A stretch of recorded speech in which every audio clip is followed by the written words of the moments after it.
For many of us, the moment that we make our creative work public, we are suddenly able to see everything that's wrong with it, everything that's wrong with us. It can make a lot of us feel severely underqualified, like we suck so bad that we don't even deserve to try.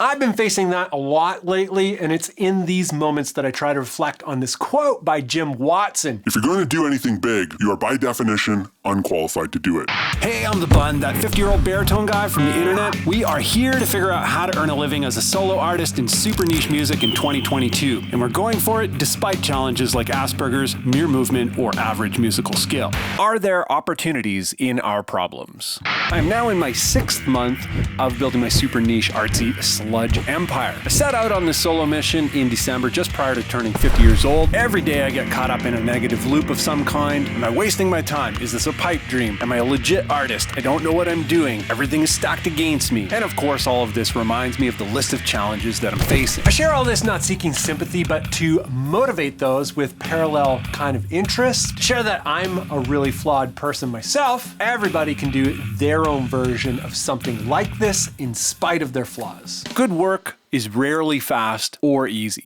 Good stuff is happening. It's important to recognize that. Since January, I've released a Wetlands EP, a Vens EP, a foreign single, in addition to a huge revision on my website and all of these videos. Nothing turned out perfect, but the response has been decent, and I'm happy enough with the results. Personally, I can't see any shortcuts to any of this stuff, and I'm okay with that. I expect it to be hard. I expect there to be failures. For example, this past April, I didn't get a track or a video out. I got it together around the beginning of May, but still, it was a pretty major blow. In the past, I would have thrown my arms up and given up. Previously in my life, I was very negatively focused on what I didn't have, what was wrong with me, like with getting older, looking back on all the time and opportunities I wasted, or that I'm ASD and always on the outside of things. Rather than sit in the corner and cry, what can we do to solve this stuff? Problem solving in its most basic form is 3 steps. Define the problem, list all possible solutions, take action on the most viable solutions. The problem of being older.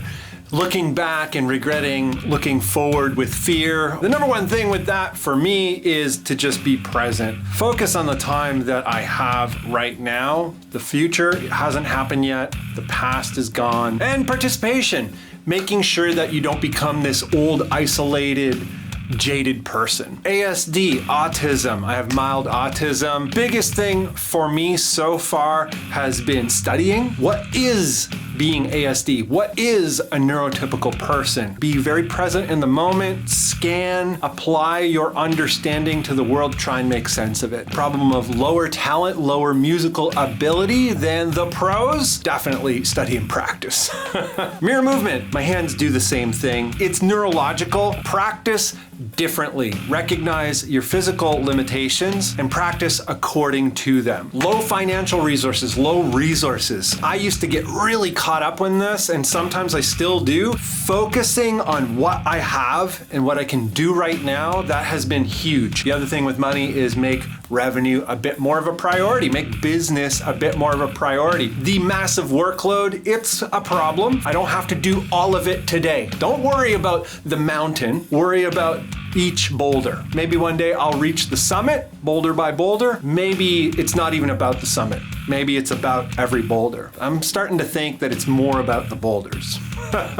It's common to think if I work a lot harder and a lot longer, then I can just make it work. I can make it happen. We're all built really differently in way more ways than one. Paying attention to our differences might actually be a little bit of a leg up in terms of how and what we do and how it reflects in the world. Challenges can offer a unique perspective, a unique position, and sometimes might not be a challenge at all, but instead kind of a superpower. So what are the unique possibilities in all of these problems that we've been looking at? Being older, the thing I forget all the time is all of the experience. Even the weird jobs like working at a coffee shop and being sort of a retail counter clerk. The amount of opportunity there was in that to sort of integrate and develop communications and developed diplomacy. Our experiences, even the ones that don't seem to relate, they've all kind of accumulated and piled up and are working together, and now we're here. So if you're 30, 40, 50, hopefully you can be present enough to really make sense of all of that stuff and draw upon it. ASD, autism, the opportunities in that problem, because I've spent so much time thinking about like, who am I? Like, what is this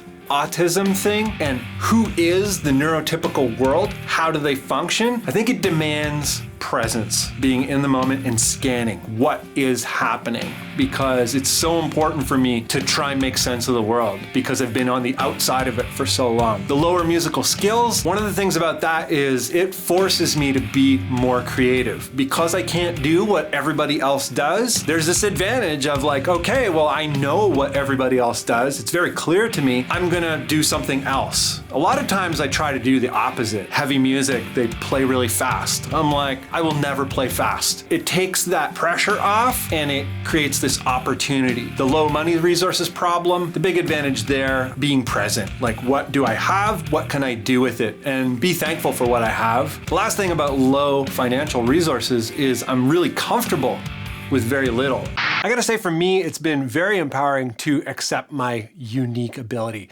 to look inside of the things that were my challenges and my differences and kind of lean into them and maximize them. Like, what were they offering me if I just looked at it from a different point of view? For me, it was really important to stop reaching for someone else's results. I was doing that, and I was just like, what am I doing? I don't care about doing what someone already did. I'd love to know what the unique opportunities are in your own challenges and differences. How are you leaning into them? Are you aware of them? Is this a new idea to you? Let me know in the comments down below. If you're new here, this series starts here. If you're looking for the baritone stuff, there's a bunch of old videos. We're gonna start new baritone videos in June.